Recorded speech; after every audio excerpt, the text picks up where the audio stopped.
What's up, real MVPs? Ricky Widmer here, and welcome into another edition of MVP Sports Live right here. You might be watching us on Twitch, you may be watching us on YouTube.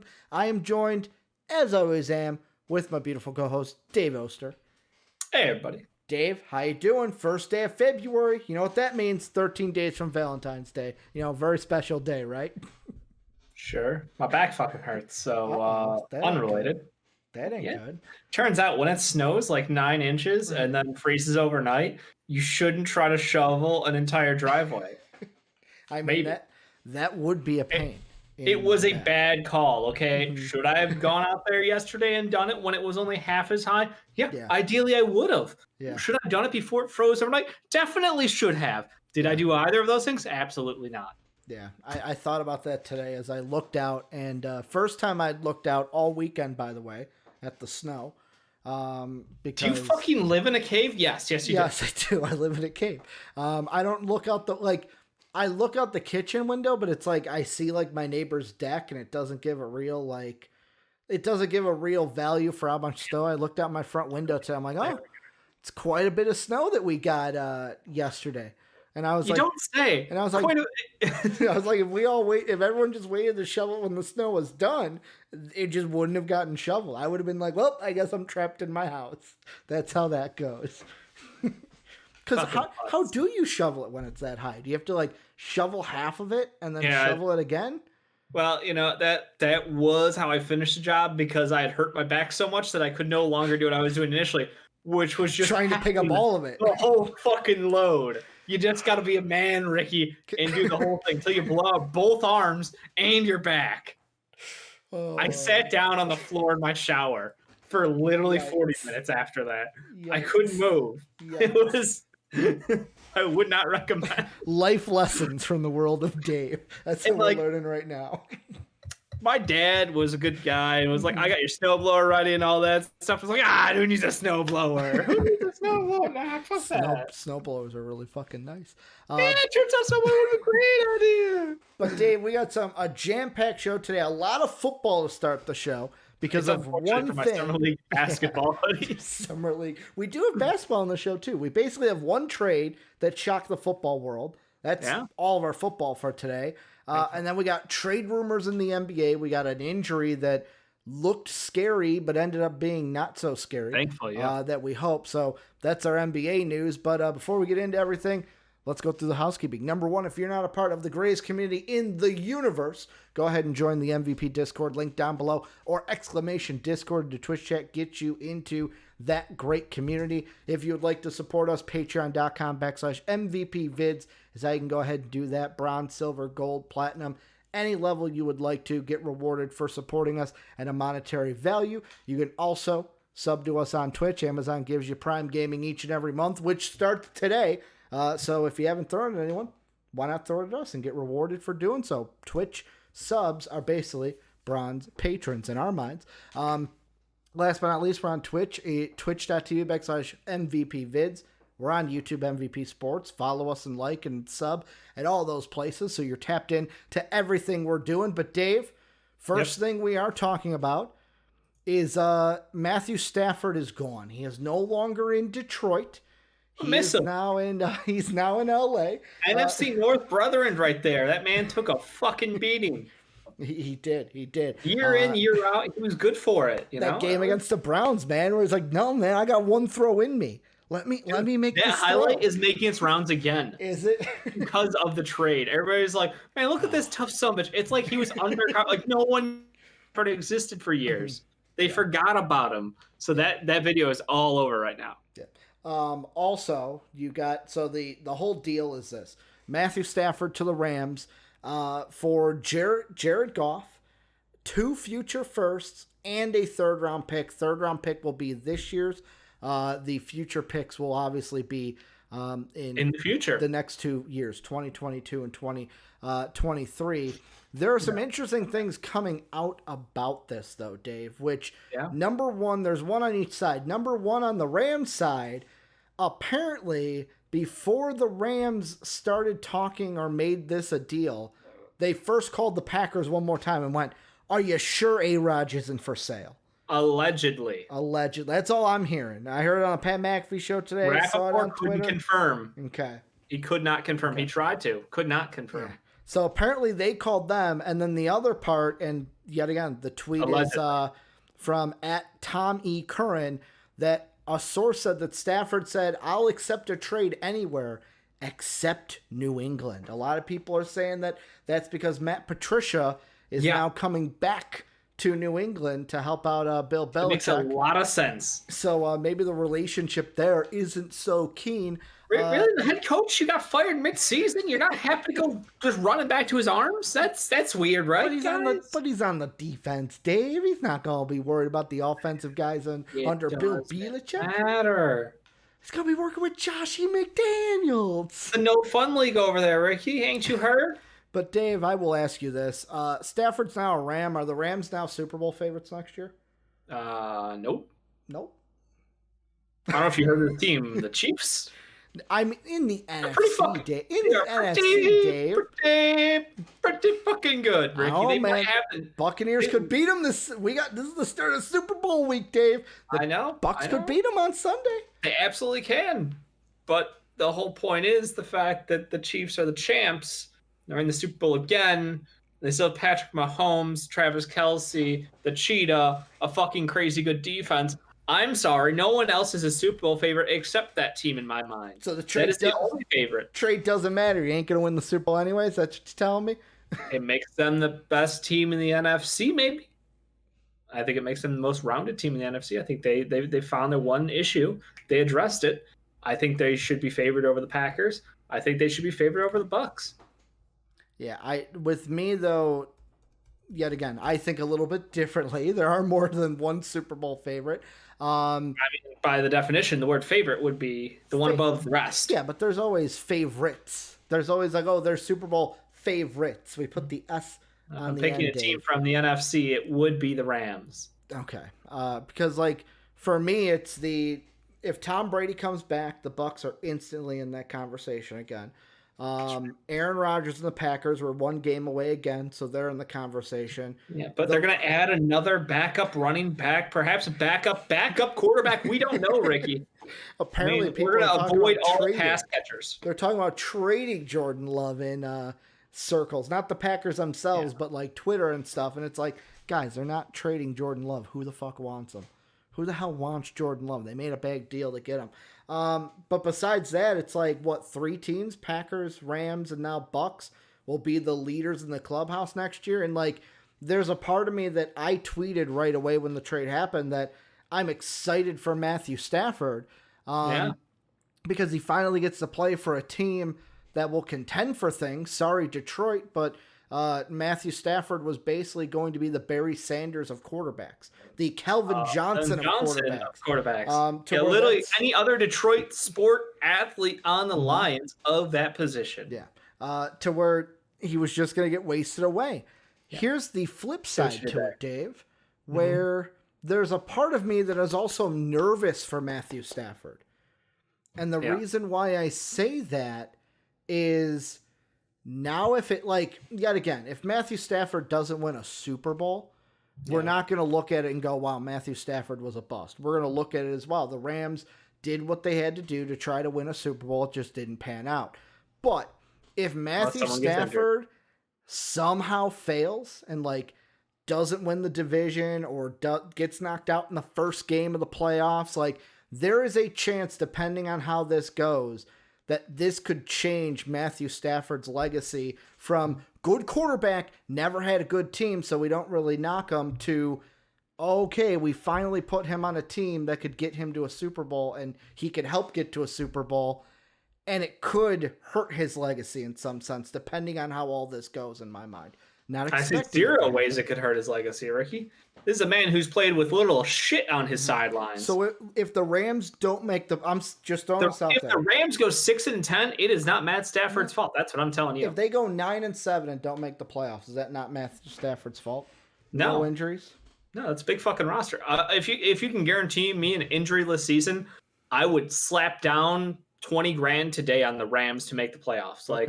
Without a fucking doubt. If you can guarantee me they're all healthy, that roster would literally have to have injuries to not make the playoffs. Okay. They could be coached by Adam fucking Gase, and they would make the playoffs in spite of him. Good thing. That's how good they are. Good thing they're not. They literally won games with Jared Goff and Wolf out there. Like, what the fuck do you want from? You think Stafford's worse than Goff? Because that would be contrary to the trade value associated with each player. Yeah. So next year too, the opponents that the Rams will play is obviously you have 6 against the division, 3 home, 3 away. Sure. They're gonna play 2 games. So basically, they're playing the NFC North. They'll play the Lions and the Bears. They get a revenge game against the Goff. They'll have a revenge game against Goff at home. They play the Bears in LA. They're traveling to Lambeau and to Minnesota. Who might not have a quarterback. We'll get into We'll talk about that another day. I can't wait.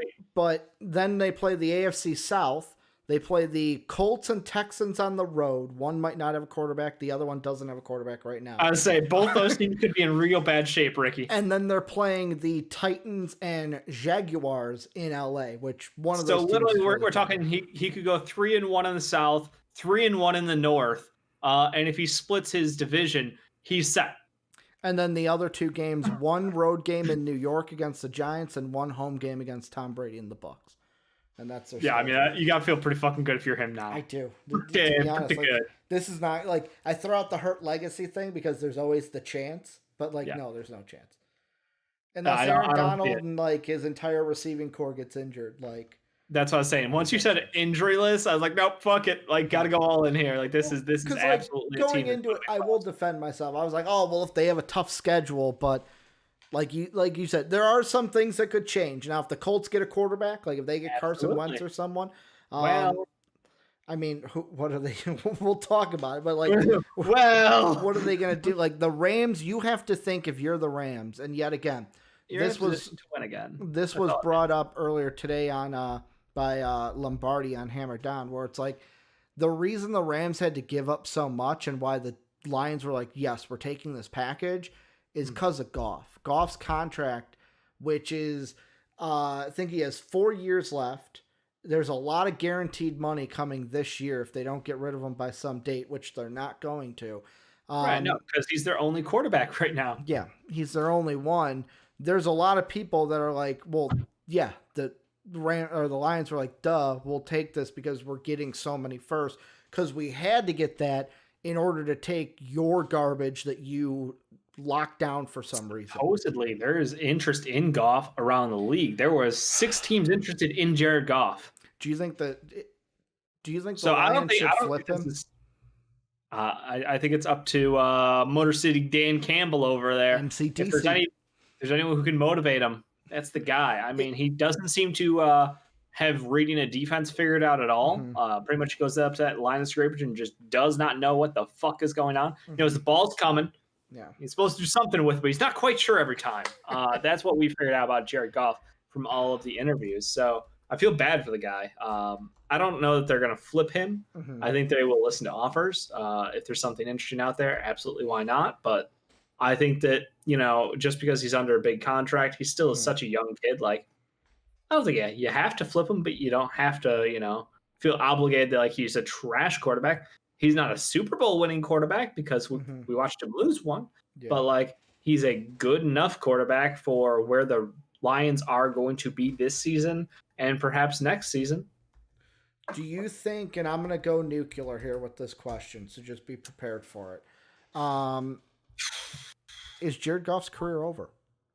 Basically what I mean by that is Jared Goff, don't ever hope to make a playoff game again. Don't ever, the Super Bowl aspirations, you're done with those, buddy, because you're going to play in Detroit for a couple of years. After you're done with Detroit, basically you're going to become a journeyman because who's going to want you? And then basically that's how his career end up. Is that what we may be looking at? Yet again, he's 27. So even if he plays this year, next year, Lions get him because they have a potential out after 2022.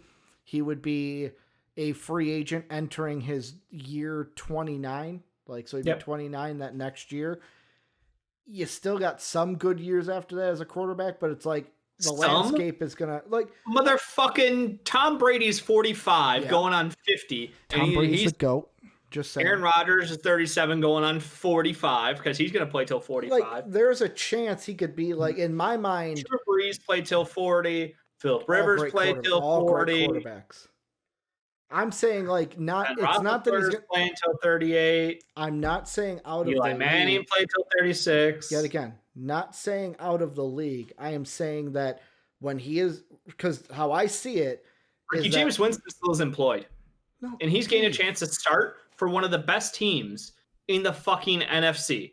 So I don't think that saying that he's going to be a journeyman and never have a chance to start again, I think that's the dumbest take you could possibly come to the table with. I know it's not your take. You're just trying to ask the question. I think it's ridiculous. I think someone who is taken that highly in the draft, who has shown what he has shown in his couple of years as a professional, will absolutely have more than this opportunity with the Lions to have his future. He will be a Ryan Fitzpatrick in my mind. That is his ceiling. Because how I see it going is he will spend 2 years in Detroit. They will cut him because they have the potential out. And then after that, he will go to a team. And then basically he's writing his own story. Is he going to be like a Ryan Fitzpatrick? Is he going to be like a Mike Glennon? And basically what I mean by that is you're going to go to a team. You're going to fight for that job. If you win it, cool. You're writing your story of you could be a starter again. But if he loses a job, you're talking about a guy who doesn't know how to read defenses. Is he a Nick Foles, a journeyman quarterback? All of these are possible. Won a fucking Super Bowl? All of these are possible. That's what I'm saying. That's what I'm saying is don't count the man down just because he'll be a journeyman quarterback. We've seen journeyman quarterbacks make Super Bowls. Trent Dilfer wasn't exactly a fucking goat out there throwing the ball around. That was he went to a situation though where his that's all that needs to happen.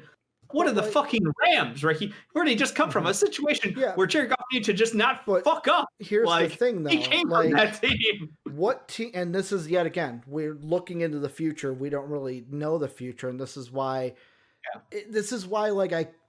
I'm putting all the it depends on what job he wins because yes, we know what teams need a quarterback today. What teams are going to need a quarterback before the 2023 season? We don't know. Could look at the 49ers. You could look at the Washington football team. But if they trade for a Kirk Cousins, they're not going to need a quarterback by that time. They'll have Kirk. Oh yeah, by that time. Because how long have you guys had Kirk? That's funny. Yeah, but they're not going to get. Couple years, Ricky. We've had him for 3 years. So that would be this year, next year, and then the year after. So it would be the last year if they kept him with Kirk. Couple years, basically, is what we're saying. So it's not out of the realm of possibility. It's not out of the realm, but it's 3 years.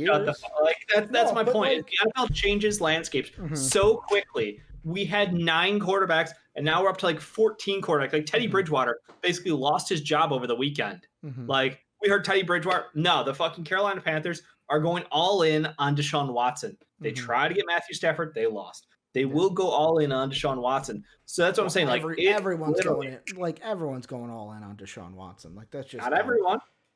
You know what I mean, though. The quarterback-hungry teams, you're stupid if you don't give the Texans a call. No, but it seems like they're not happy with Teddy Bridgewater, who literally just secured a bag after going 5-0 with the fucking Saints, then went over there, played one season with the Panthers, and they're like, oh, this guy can't throw the ball down the field. Don't want him. And he's getting $25 million for the next year, I think. You guys know my thoughts on that. I think if the Panthers go ahead and give up the King's ransom for Deshaun Watson, I think that's kind of them putting the cart against the horse because, yes, they're getting a great quarterback. You have to give up that to get that quarterback. But it's almost great, we have the quarterback, but we don't have the team to help the quarterback. You got the quarterback, and they've got Christian McCaffrey, who is literally an entire team on his own. You need more than that to win. I know those are two great pieces. Hard fucking player every year. You need more than this. And I'm not talking offensively. I'm talking defensively, Dave. Enough defense. They kept themselves in games. They won some shockers.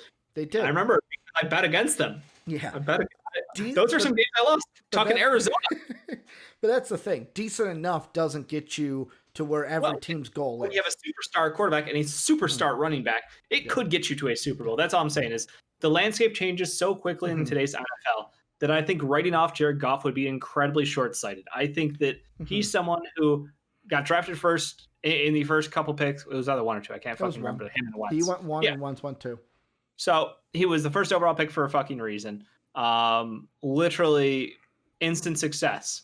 I mean, yes, he was paired with an offensive genius. Yes, that will help you. Yes, his defense was incredible. But the point is, he's had early success in his career. He can continue to build on that. And as he grows as a quarterback, he has plenty of time because he's still so very fucking young. Yes, the contract's a deterrent, but at the same time, people are still very interested in a guy who can be as composed and hold himself in the manner while going on a deep playoff run. Now, I get the results are the results, but at the same time, I think a lot of people are willing to overlook that and go, still a young kid. I mean, yet again, still young kid, but here's the question you have to answer. You have to ask yourself if you are a coach that is going to, yet again, we're talking about 2 years in the future when you could possibly be a free agent, is for a 29-year-old kid, if his problem is still can't read a defense, when is that ever going to happen? Because maybe he never learned to read a defense because he always had Big Brother in his ear. That whole statement about he had McVay. Yeah, McVay was basically in his ear till 14 seconds left on the clock. When you have a dependency like that, it's like, why do I even need to worry about learning that? Like, he's just in my ear telling me everything I need to see. Like, I think when you push him off the ledge, you see what he makes for himself. It's like, the whole learn to swim thing with kids, which is a terrible idea. Parents never fucking do that. That's nightmare shit right there. Don't push your kid in the pool. That's the dumbest shit in the world. Sorry, as a former swim instructor, that's just really like, that's how you make a kid refuse to go near water again in his life. But that's what it is. This is his moment to, like, can he be a legitimate quarterback on his own? Or are we attributing all his success to McVay and saying this man literally isn't good enough to throw the ball down the field 8 yards on his own? We'll find that out this year, won't we?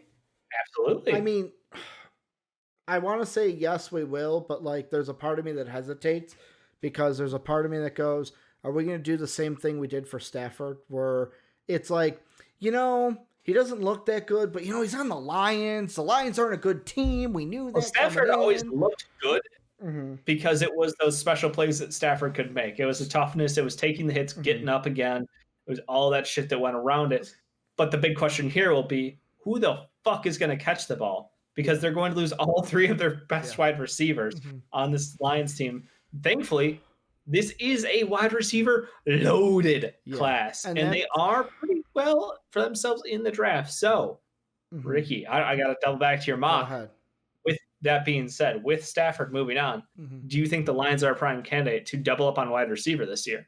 Well, the whole thing is my mock got thrown into a wrench on Sunday because I originally had Stafford getting traded to the Niners for the 12th overall pick. So that's how state, wrong state. Yeah, that's how they got their double pick. Now everything changes. I originally had them trading up for Zach Wilson at 4. Here's the big question that is just out to everyone, not just like directed, is a lot of people are asking, do the Lions still go for a quarterback this year?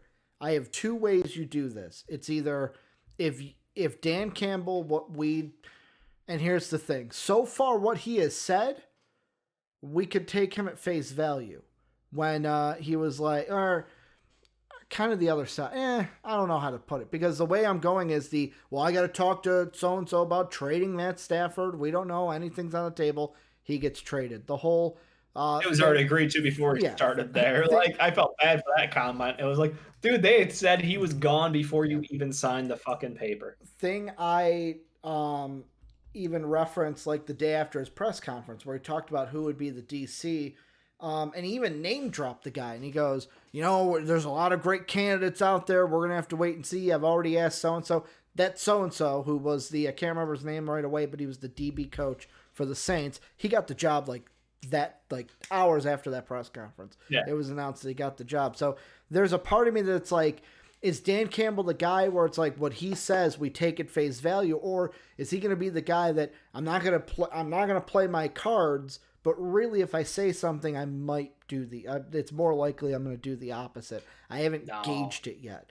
No, he's a straight shooter there, Ricky. I think everything we've heard out of MCDC is that man shooting from the hip. So if that's the case, they've already made comments that they like Goff. That's why they traded for him. It's part of me is like, no, you traded Stafford, and yes, you were getting first round picks, is why you more first round picks than you would have got from someone else.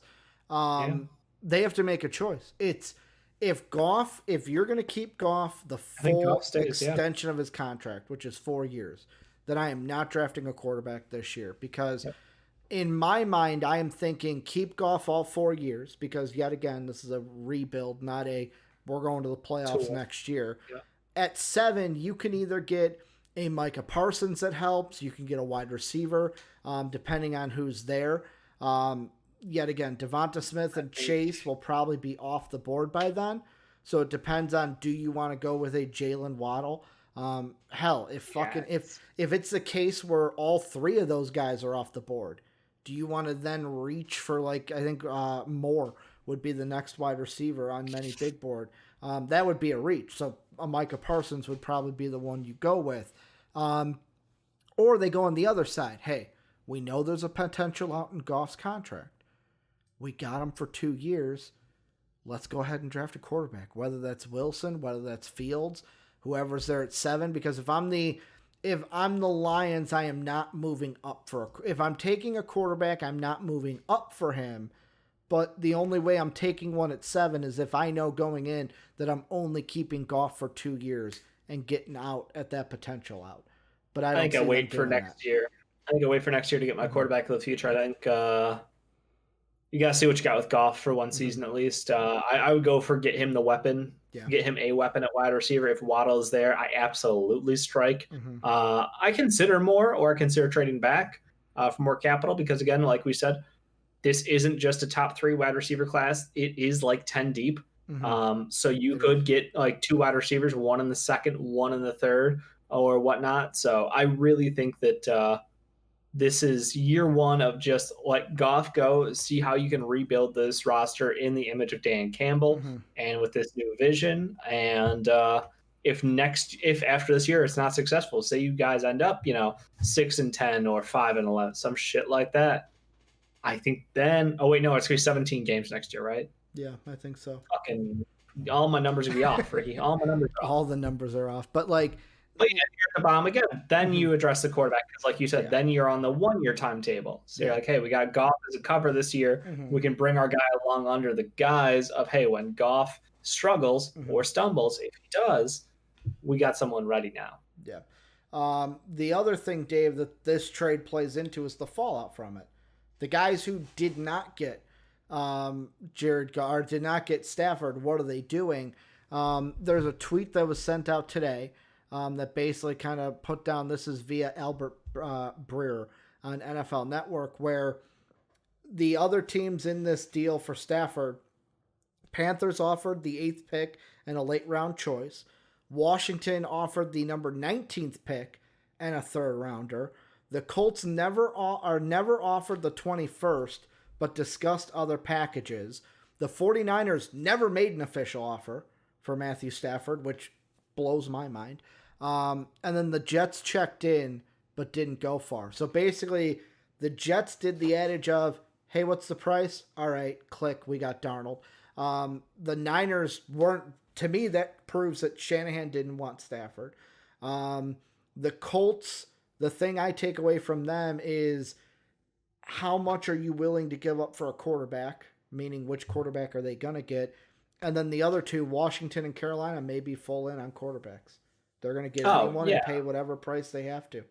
Well, I mean, almost not any price. I mean, if it was a 1 and a 6 coming out of fucking Carolina, that's not exactly any price. I mean, a high price, I'll say, or a higher price than what some people may offer. I think Carolina is the most serious. I think that they really, really are going to make a big play for Jameis. Nope, I said Jameis.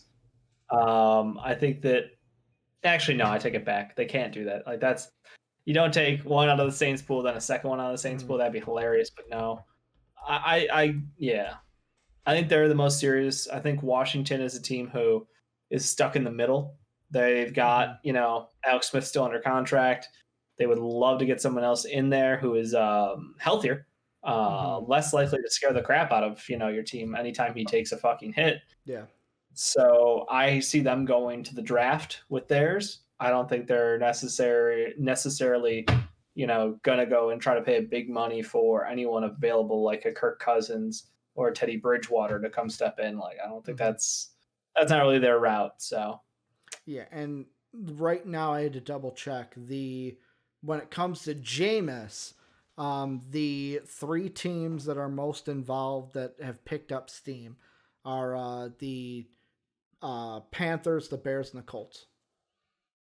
So I know I thought I heard the Panthers. That's why I was like, something in my head, but I was like, would they go back to back and try to steal from the Saints twice? It says the New York Saints backup was connected to both the Bears and the Colts. The New York Saints. Who added the Saints to keep Winston around. So it's really the top 3 that everyone's talking about are Bears, Colts, and Saints.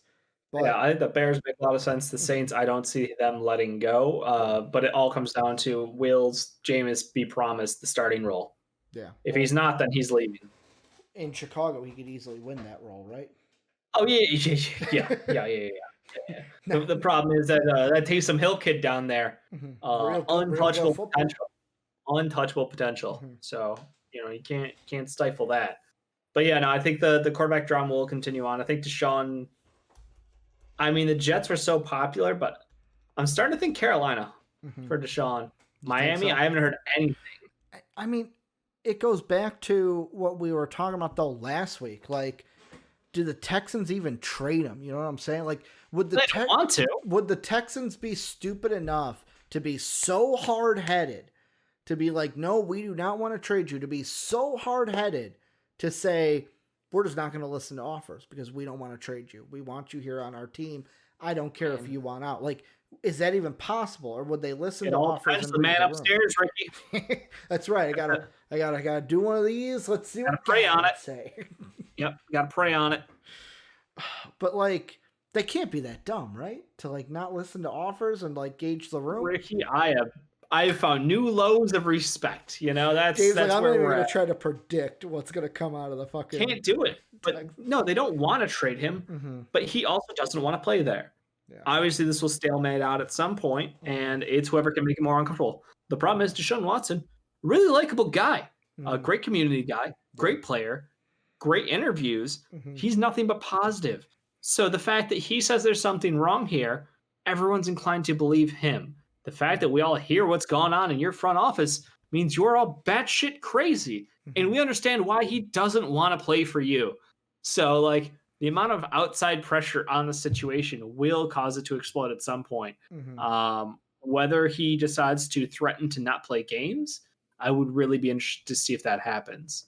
That might be the, like, well, if we want to have him, but he absolutely is giving up $800,000 a game because he won't play for us, then we will move him. Yeah. Because, like, for me, it's if anyone's going to get Deshaun Watson, I think the Panthers might be the team to do. The reason I say the Panthers is they might be able to do enough or be willing to do enough to get him. Because after losing out on Stafford, they might be the team that goes, hey, if we're serious about this, we got to give up more. We got to be more serious with this. Like, yes, we may mortgage our future, but we're getting Deshaun Watson.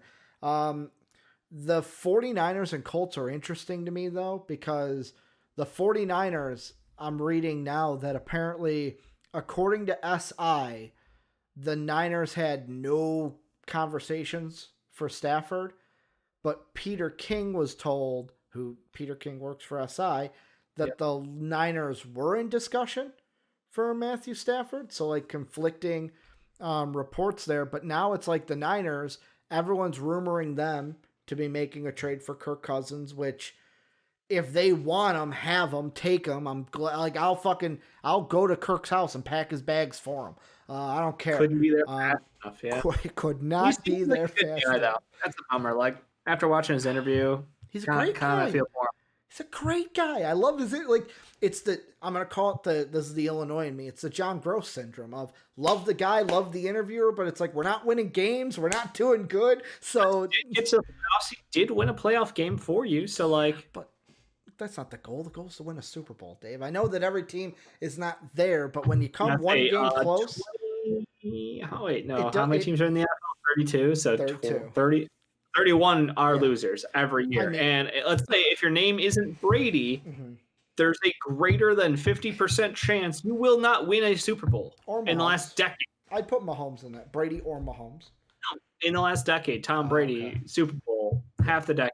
Like, I'm saying just like for a chance, like I just give, if you got one of those two quarterbacks, you're most likely going to go to the Super Bowl. That's what I'm saying. Like, let's be realistic here, man. Motherfucker, like, what do you want him to do? Well, I think be the greatest passer of all time and fucking Drew Brees? For me, the thing that digs the most is that I feel like that we should have been in that Super Bowl against the Patriots. Not saying we would have won it.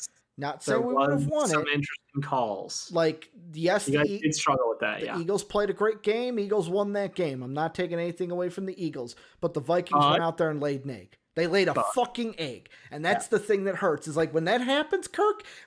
Once we get to there and you lose, it's no longer we made the playoffs. Like that's out the window. It's expected to make the playoffs. Then they did trade their best wide receiver this offseason, and then they let go of their best cornerback in free agency. I get that because they're cheap. I get that the defense is not what it used to be. That's also a problem. That's why Mike Zimmer's. It's not as a Viking conversation, but Mike Zimmer's now in the hot seat with fans. Right now. We're everywhere in the NFL. This is our NFL overview. But if the Niners want Kirk Cousins, I will be gladly to pack his bags. It's just what are we like?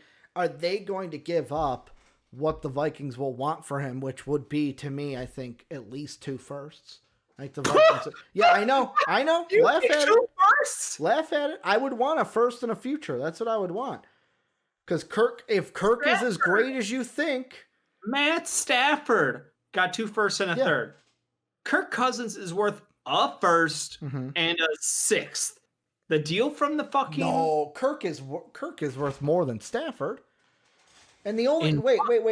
And also, yet again, the Stafford deal put this as an asterisk because the only reason the Rams, in my mind, had to give up as much as they did is because the Lions were taking on the contract of Jared Goff.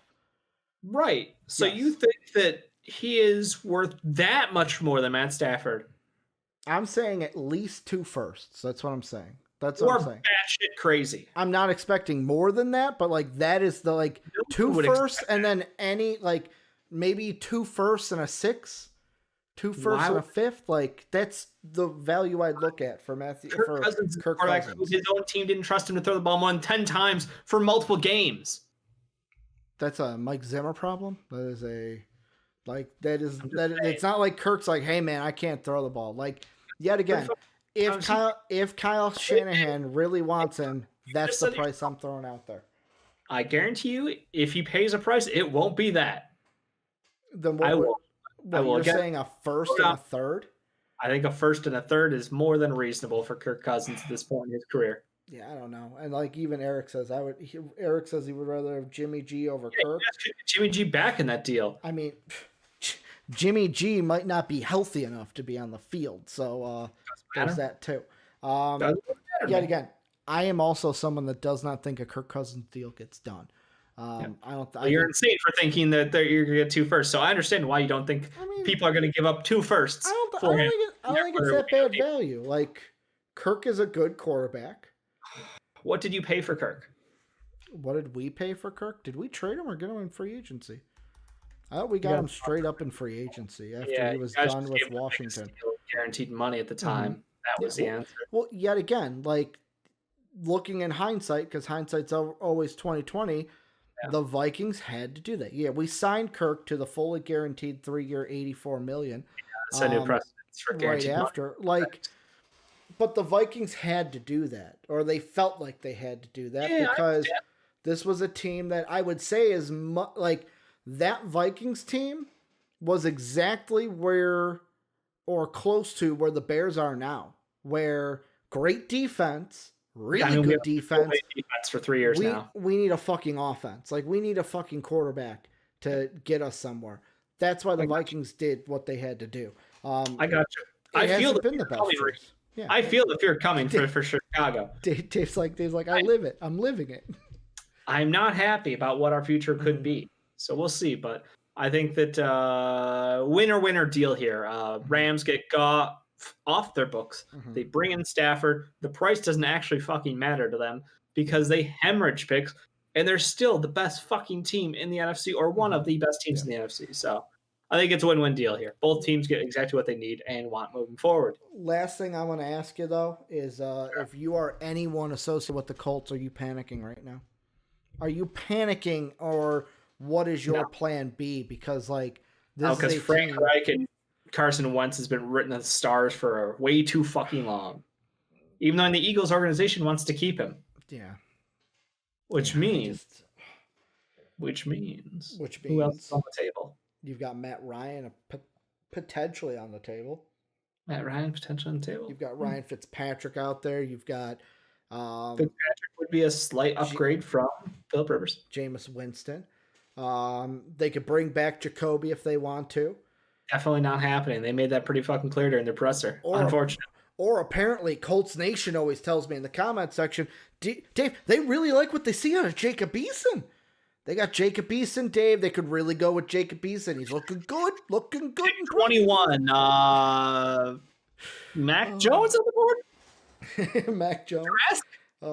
Do they trade up? Can they trade up for like a Trey Lance? That'd be the one in play. I don't think so. I think if you're trying to win now, you take Trask or Jones. Yeah. But again, you hope to win now and in the future. So like, this is a team with a defense ready made. I think Fitzy is the ultimate backup plan for everyone. Of like, couldn't get a quarterback, got Fitzy. We'll compete in every fucking game. Our defense is good enough to win most of them. Mm-hmm. So, no, I'm not concerned yet, but I am interested to see what direction they go in.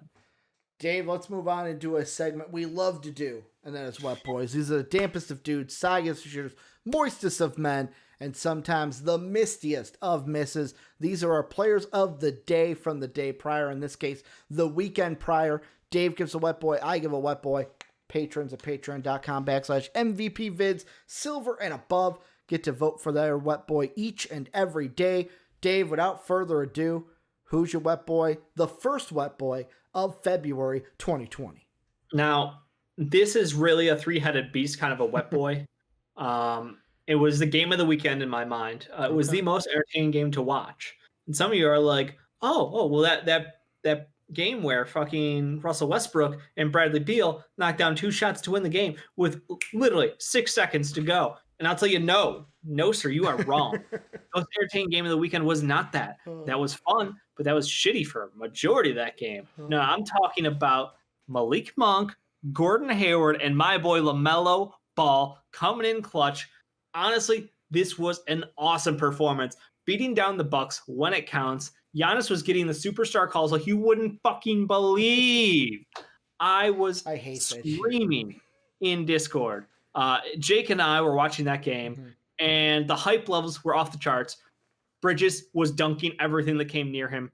It's what he does. LaMelo Ball plus Bridges, much better tandem than trying to have Bismack fucking Biyombo finish an oop, which I guarantee you LaMelo Ball averaging 3 more assists a game if you had started the season off with that tandem together instead of Bismack. Yeah.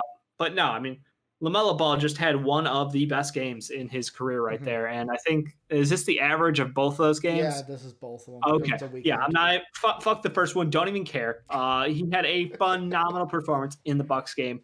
Took over the game completely. When he was on the court, they absolutely were in 100% control. His effort, his energy, everything about this game was all LaMelo Ball, proving why he is the best player in that draft class and proving all the haters wrong. Side note, Malik Monk is a stud. The original Wet Boy. The OG Wet Boy, proving that he absolutely deserves minutes, and this organization are clowns. They're fucking clowns, Ricky. They've been holding him back the whole goddamn time. They tanked his value down to nothing. Now he's going to end up, this is his final year under contract. Who knows what his free agency deal is going to look like. Someone's going to pick him up, and they're going to be happy with it. Absolutely. He deserves to be happy somewhere. He is going to go to a team, and they're going to be like, holy shit, we got him for that. We got him for that much money because he should get more money than he's probably going to get. I mean, well, the problem is we don't even know. Yeah. He barely gets to play. Yeah. Hey, bring him to the Bulls. I'll be happy with someone who can shoot. Yeah, Oh, Dave kind of potatoed out. Uh-oh. There you go. You're back. You potatoed. Yeah. You also potatoed. We both. You potatoed harder. But Dave, my wet boy, I'm going to the college ranks, and I called this wet boy.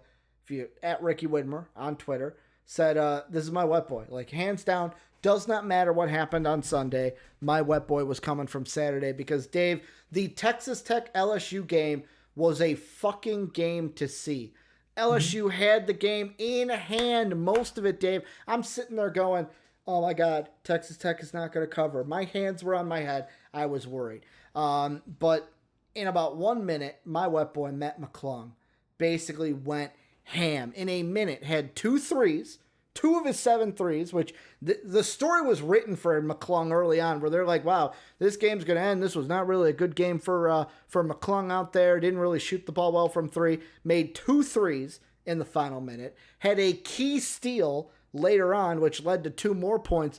They went from down 7 to winning the game by 6, Dave. A huge swing in less than a minute. LSU gave them this win. Matt McClung is the reason why, reminding me very much of to a lesser level of the Reggie Miller. Of course, it wasn't 6 seconds, but like the quick 6 points, the quick steal. Great job, Matt McClung. Deserves the wet boy. Texas Tech got the win over LSU. That felt like a tourney game. Because, Dave, all the Big Ten SEC games, Alabama, OU as well. By the way, the Sooners, because I was all on the Bama train, and they beat Bama, and Bama, let's be honest, I have never seen so many layups not go in the basket, Dave. There was one where he even went to, the player, it wasn't Petty, went to the dominant hand, and it's like, oh, that's an easy fast break layup. Whoop, rolls out, and I'm like, they finished that game. They better head back out on the court and just do layup lines until the coach decides to blow the whistle. Just keep going. I'm like, how? But it was a day of college sports on Sunday. And then Dave, the patron sweat boy, you alluded to it. Some thought this was the game of the weekend in the NBA. Could be wrong. And that is Russell Westbrook. Endings to a game that we've seen in a long time. The unlikely hero, Russell Westbrook, the man who's been eating so much hatred.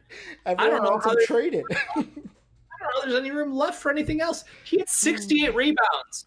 That's a lot of rebounds, That is Ricky. a lot of rebounds. That is not the rebounds. It should have been 8. It should be 8. That's an oof on my part. In 2 games, he had 68 rebounds. Wow. That is a lot of rebounds. No, I believe 8 should have been the number. All the fucking people to hit a game-winning 3, my money is on anyone but Russell Westbrook on that team. So love the effort. And he went out there, and him and Beal actually took care of business for the first time in a long time. They scored 41 points in that fourth quarter against the Nets. That's pretty fucking incredible. So I just I'm shocked. I'm in awe. I know Russell Westbrook wasn't as bad as everyone was saying he was, and it just feels like this was a nice breakout game for him.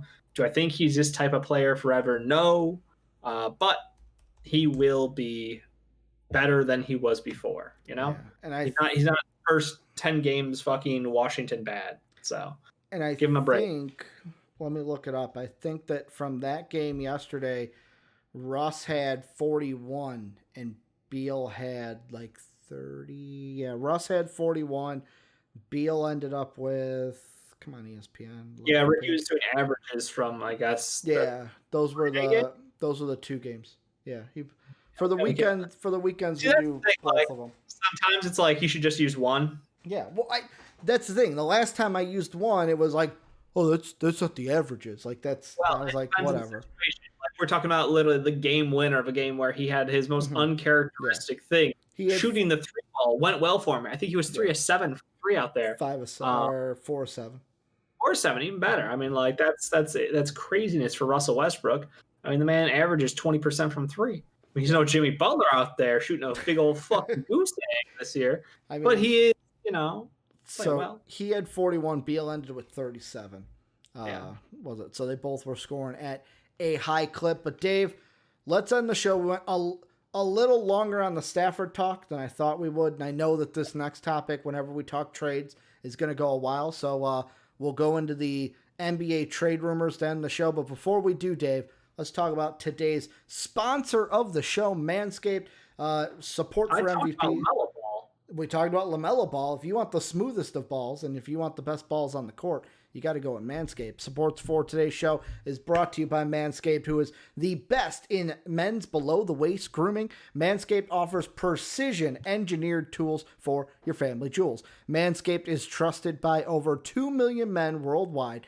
Join the movement for all your below-the-waist grooming needs. Dave, like I say, I show it off all the time. I have the smoothest balls because of the Lawnmower 3.0.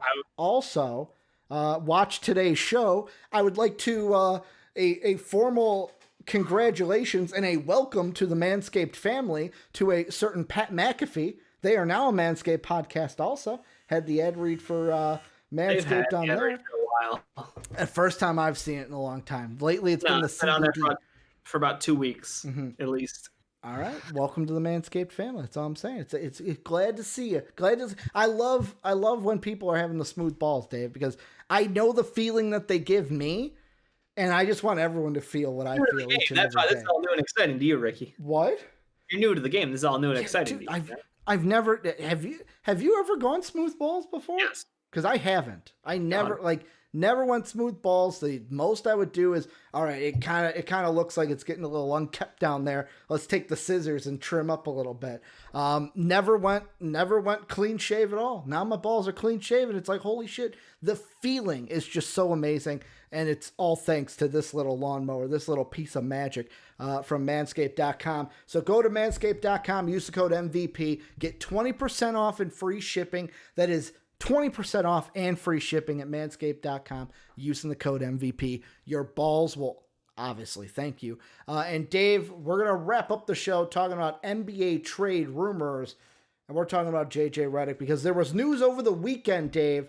More news over the weekend. Dave, we actually have teams to talk about here. The first report came out of Shams himself, said that sources, the Pelicans are focusing on Northeastern teams as a potential destination for 15-year veteran JJ Redick. Sixers, Nets, Celtics were all brought up on that. Also, this is from Keith Pompey of the Philadelphia Inquirer, said that Redick would also be interested in joining the Knicks. Redick has been ruled out of the rotation the last 2 games and is seeking a trade to an East Coast. Celtics, Nets, and 76ers are possible options, and the Knicks would be the 4th. So, Dave, out of those 4 teams, Sixers, Nets, Celtics, and Knicks, Celtics, Sixers, are any of those teams really good fits for JJ Redick? Are there any of those 4 that you're like, that team needs to add JJ Redick to their team? The Celtics could add JJ Redick to their team. That would help them. Aaron Nesmith, disappointing start to the year, has started to hit some shots now, but counting on a veteran when it counts in a playoff run is exactly what they should do. They're the team that has exposed the 76ers for using JJ Redick. They've got the defensive potential to cover up for JJ Redick when he's on the court because they have Jaylen Brown. They will have Marcus Smart back. They have Jason Tatum. Switches don't fucking mean a thing to that team. So I think that is the one that makes the most sense. I really love the idea of them adding in someone who, again, this year, obviously he's not shooting his sharpest, but same time, the situation and the offense is dreadful down there for the fucking Pels. Get this man the fuck out of town. Let him go back to a free-flowing offense where he comes off curls, gets handoffs, and sinks threes on the run. So I'm all in on the Celtics. This one makes the most sense to me. I think a return to the Sixers is the second most likely of the bunch. The Knicks one makes literally no sense to me. I don't know if you have any information behind why he threw in the Knicks, because if I'm the Knicks, I got RJ Barrett, I got Quickly. I don't fucking need you. Unless it's just a thing of, I want to play in, like, because how Sham said they're focusing on Northeastern teams. If it's literally his family up there, I don't know. If it's literally Jake, fucking everything about JJ Redick. If it's literally him saying, I want to be traded to this area, that's the only thing I can think of, is that the Pelicans would be like, oh, well, he doesn't want to go to the Knicks, and him then saying, no, the Knicks are fine. Just get me out of here. Like, that's the only thing I can think of. Because for me, I'm like you, but flipped. I like the Sixers the best, because for me, it's the whole thing of, He's already familiar with the organization. He's played with, correct me if I'm wrong, when he was with the Clippers, Doc was there, right? So he's familiar with Doc. Like it's a win. Will thrive in Doc's situation. Yep. It's a win-win. He works with the coach. He works with the team. The only reason they let him go was because of contract, and basically who they had to pay and everything.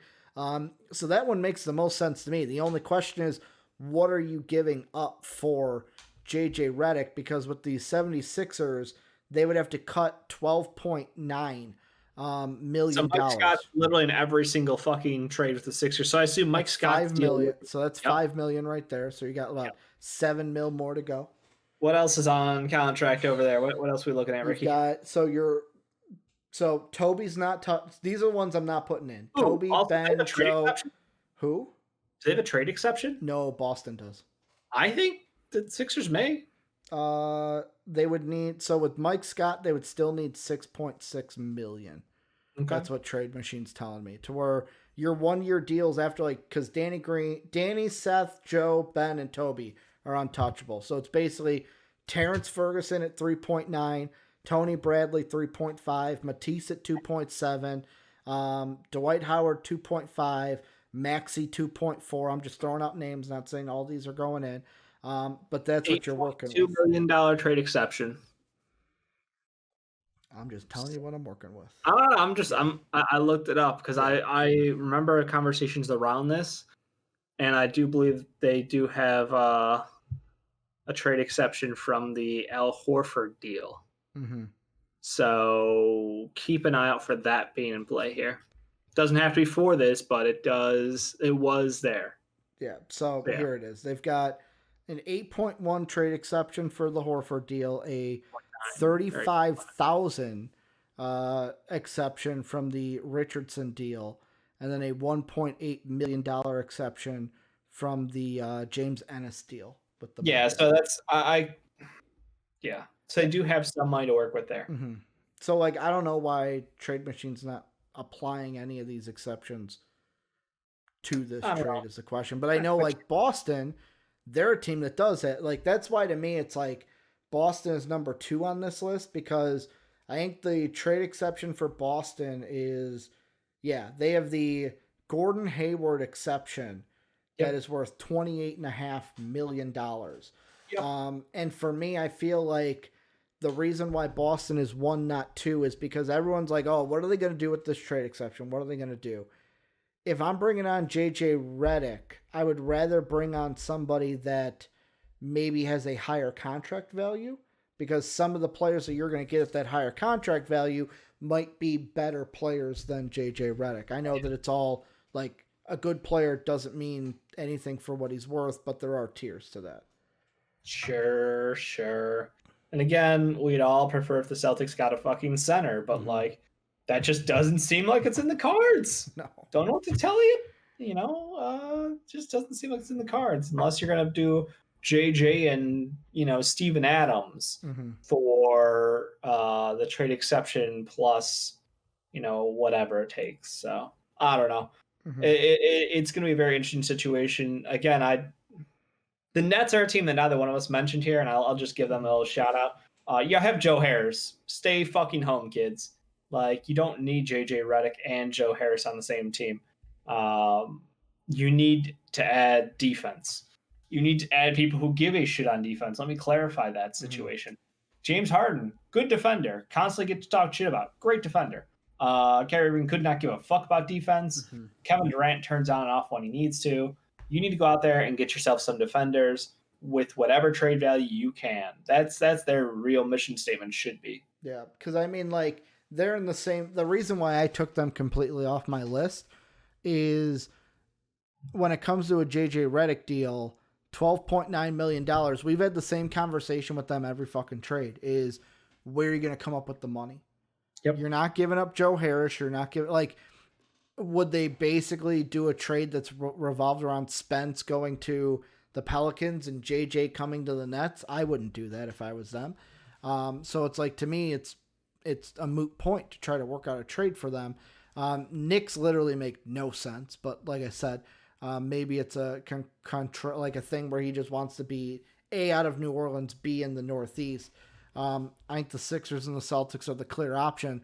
One thing I do want to ask you, because this has been kind of being talked about today since you talked about the Nets. Yeah. Is everyone overblowing? Is this like a reaction Monday to the should we be worried about the Nets? Are the big three really not capable of, are we not overhyping them, but over expecting them to win a title because of, like Stephen A went on one of his classic rants today that apparently it's like with those three, they all feel like they're the guy that should be taking the final shot, when in reality it's Kevin Durant that should be taken. Like he is the one that should be the number one. And he made it sound like they have a room of three number ones. Sort of has a situation where he's known for taking shots that count when it matters. So I'm not sure where Stephen A is coming up with that bullshit from. But he's wrong, as Stephen A often is, but he progresses the questioning, the line of thought is there. And that's what I love and appreciate Stephen A for eternally. No, you point at the fucking scoreboard and you go, we're number 2 in the East, and we just made this trade happen. Our second best player was off doing whatever for multiple games.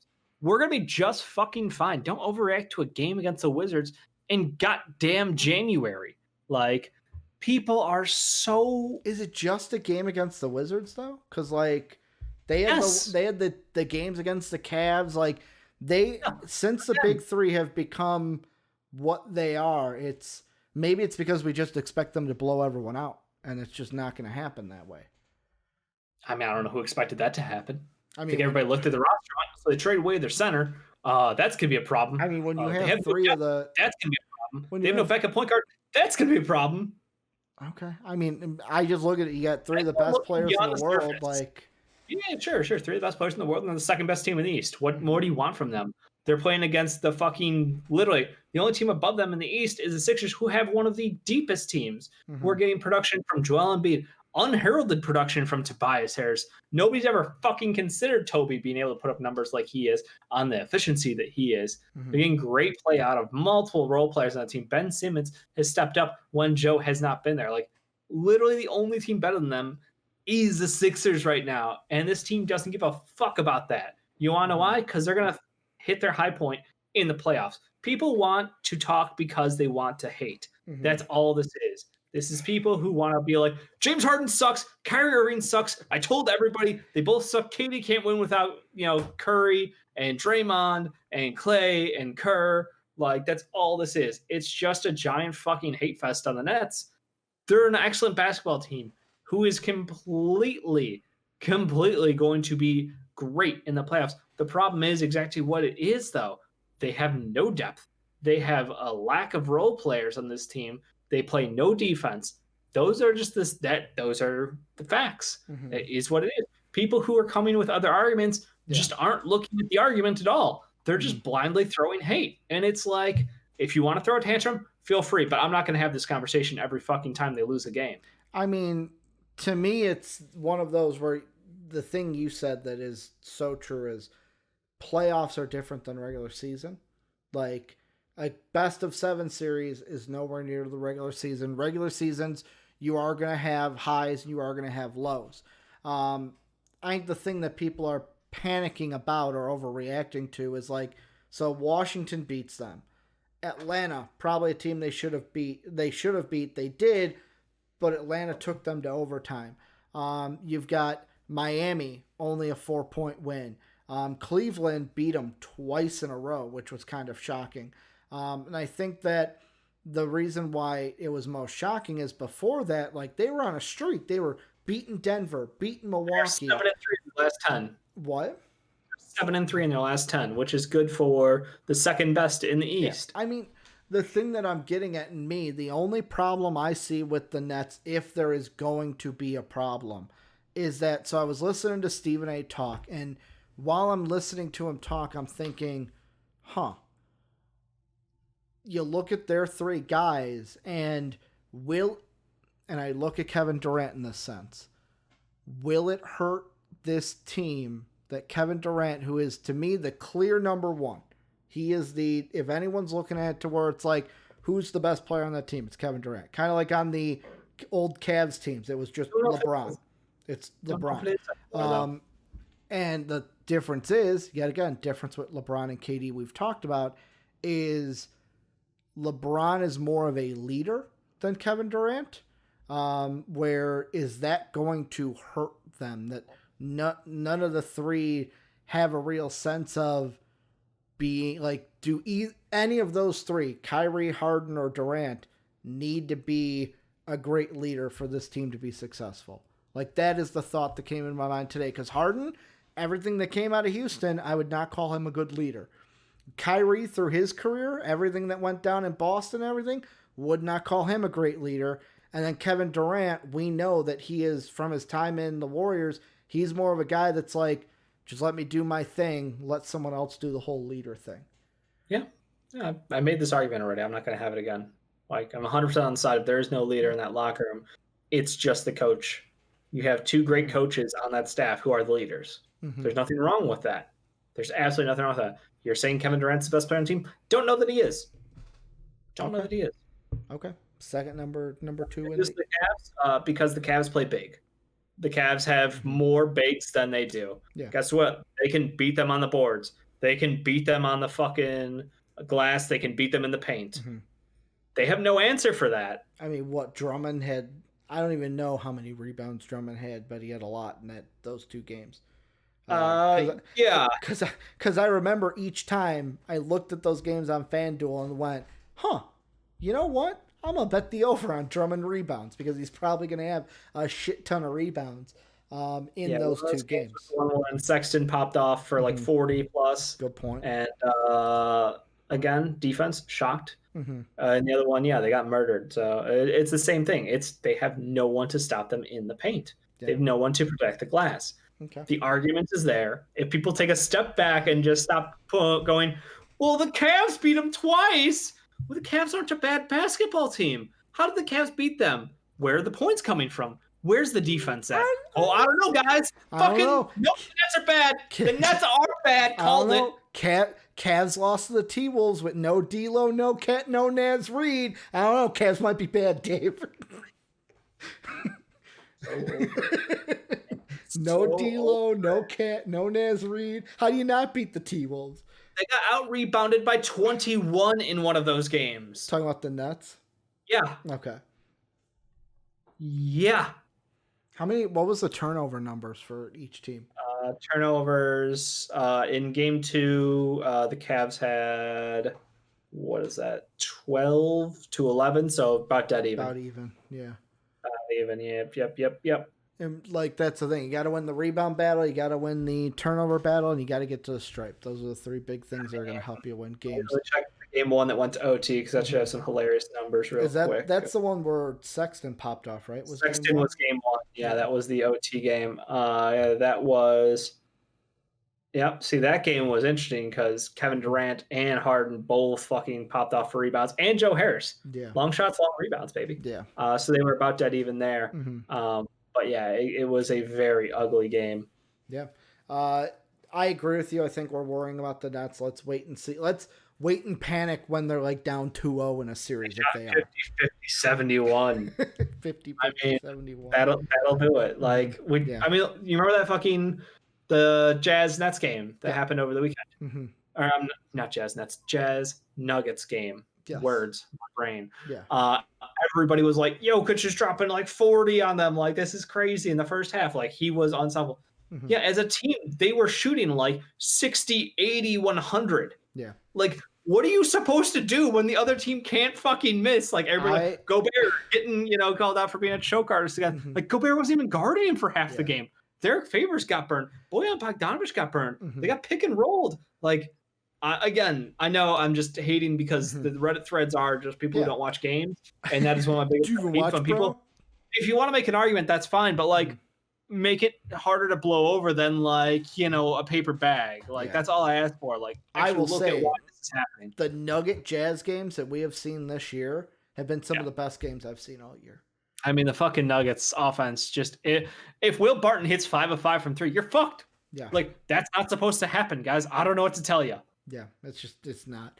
But Dave, that is going to do it for MVP Sports Live today. Remember, join the Discord if you haven't already. It's the greatest community in the universe. Link down below, or !Discord. Get you that link. If you want to support us, patreon.com/MVP vids is one way. You can also throw us a sub on Twitch, where we're live every Monday through Friday, twitch.tv/MVP vids. We're also on YouTube at MVP Sports. Dave and I will be back tomorrow talking more sports with you. It was a great show today, Dave. Can't wait for an even better show tomorrow. Don't know if there will be another trade that is dropped. I'll say if the NFL keeps, and again, here's the dumb thing. I listened to Rap Sheet in Rapport. So this trade can't officially happen until March. Yeah. So we're gonna hear like March 12th or something. Jared Goff and Matt Stafford trade has gone through officially. It's like we got a whole nother news cycle for this one to come up in a solid month and a half. And apparently he said that it was supposed to happen tonight, but I guess the Rams got it done sooner and it happened Saturday night. It so happened that, two guys were in Cabo together, enjoying some dinner. One of them, Matt Stafford, one of them, Sean McVay. I don't know how that happened. Yeah, Weird coincidence, though, right, guys? Don't know. Maybe there was a yacht involved. Maybe Shad came down on his yacht. Shad and his yacht. Yeah. We got to watch out. If Shad shows up on a yacht, Jerry Jones going to not be too far behind. Yeah. Also, thank you to the sponsor of today's show, Manscaped. Remember, 20% off and free shipping using the code MVP at manscaped.com. We will be back tomorrow. Thank you guys for being as great as you always are, and have a good day, everybody. WPN.